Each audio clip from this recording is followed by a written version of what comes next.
Dictation start होगा 5 second बाद। Start. NITI Aayog का यह आकलन एक बड़ी उपलब्धि को रेखांकित करने वाला है कि पिछले 9 वर्षों में 25 करोड़ लोग गरीबी रेखा से ऊपर उठे हैं। यह आंकड़ा इसलिए उल्लेखनीय है कि इसी अवधि में अन्य देशों की तरह भारत को भी कोविड महामारी के कारण लॉकडाउन से गुजरना पड़ा।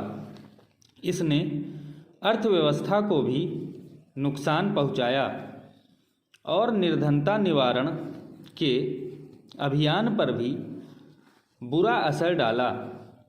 इस महामारी ने गरीबों को आर्थिक रूप से कमज़ोर करने का भी काम किया। नीति आयोग के अनुसार अभी भी लगभग 15 करोड़ लोग गरीबी के दायरे में हैं। यह एक बड़ी संख्या है, लेकिन यह महत्वपूर्ण है कि विकास के सतत लक्ष्यों के आधार पर इसका आकलन किया जा रहा है कि लोग गरीबी से मुक्त हो रहे हैं या नहीं। इन लक्ष्यों में पोषण, बाल एवं किशोर मृत्यु दर, स्कूली शिक्षा की अवधि, बिजली पानी, आवास, बैंक खातों तक पहुंच आदि संकेतक शामिल हैं। इसी कारण यह कहा जा रहा है कि लोग बहुआयामी गरीबी से मुक्त हो रहे हैं। आशा की जाती है कि जैसे मात्र 9 वर्षों में 25 करोड़ लोगों को गरीबी से मुक्त करने में सफलता मिली, वैसे ही शेष 15 करोड़ लोगों को भी यथाशीघ्र निर्धनता से बाहर ले आया जाएगा।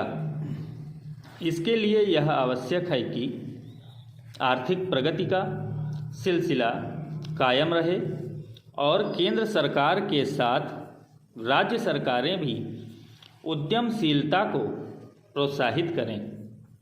इसी के साथ उद्यमियों को खलनायक बताने की राजनीति भी बंद होनी चाहिए। Para change. यह अच्छी बात है कि विभिन्न राज्यों में औद्योगिक व्यापारिक गतिविधियों को बढ़ावा देने के लिए कदम उठाए जा रहे हैं। निवेश को आकर्षित करने के लिए राज्यों में जो प्रतिस्पर्धा जारी है वह और तेज होनी चाहिए। विभिन्न राज्य सरकारें निवेश सम्मेलनों का जो आयोजन कर रही हैं, उससे यह उम्मीद बंधती है कि निर्धनता निवारण के लक्ष्य को जल्द हासिल कर लिया जाएगा। लेकिन केंद्र और राज्य सरकारों का लक्ष्य केवल गरीबी निवारण ही नहीं होना चाहिए, बल्कि लोगों को आर्थिक रूप से कहीं अधिक सक्षम बनाना भी होना चाहिए। यह एक शुभ संकेत है कि आर्थिक रूप से पिछड़े माने जाने वाले राज्य भी लोगों को गरीबी से मुक्त करने में सफल हो रहे हैं।